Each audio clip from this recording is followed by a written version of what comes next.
नमस्कार। आज मैं महाराष्ट्र विधानसभा चुनाव के बारे में बात करेंगे, तो चलिए शुरू करते हैं। ये वीडियो आप लोगों के लिए है।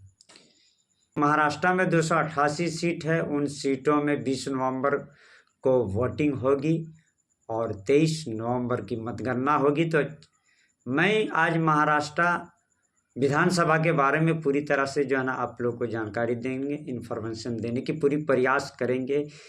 महाराष्ट्र में शिवसेना, यूबीटी, एनबीसी, एसपी बनाम बीजेपी के बीच जोरदार टक्कर है, कड़ा मुकाबला है।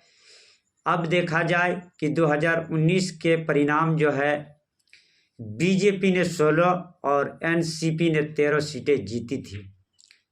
कांग्रेस ने 7, शिवसेना 6, आईएमआईएम के जो है 2, निर्दलीय 2 और अन्य 1 सीट था।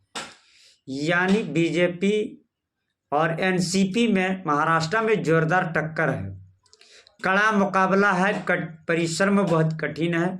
अब देखा जाए कि क्या इस बार जो है एनसीपी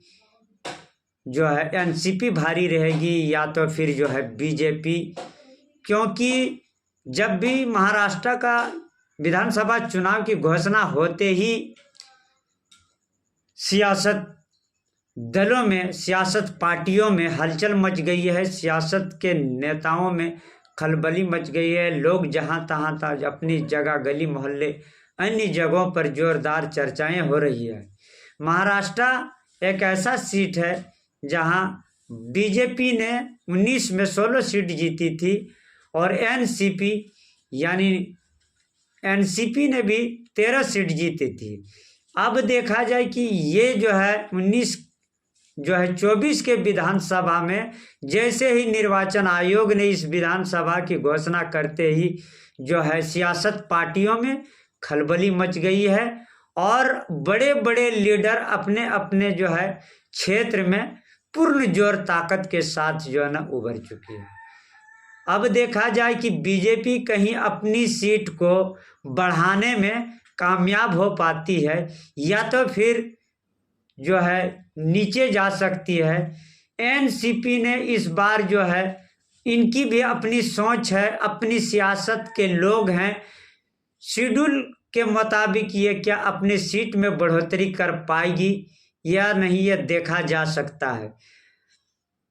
महाराष्ट्र भाजपा की मजबूत गढ़ है, लेकिन इस विधानसभा चुनाव में राजनीतिक समीकरण के बदलने से ये कड़ा मुकाबला देखने को मिल रहा है।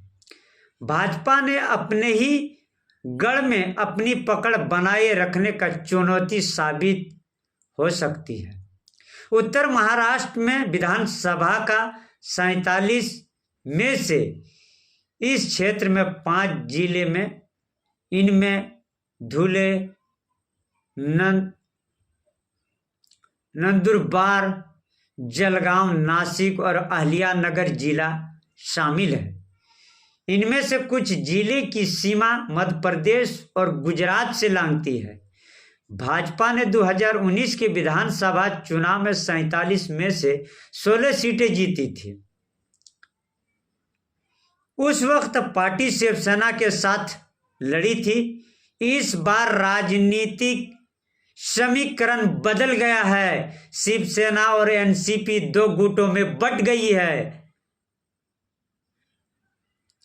एकनाथ शिंदे की शिवसेना और अजीत पवार की एनसीपी अब भाजपा के साथ सत्तारूढ़ गठबंधन में महायुति का हिस्सा है।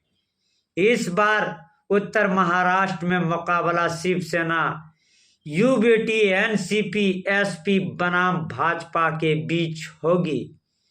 हालांकि कांग्रेस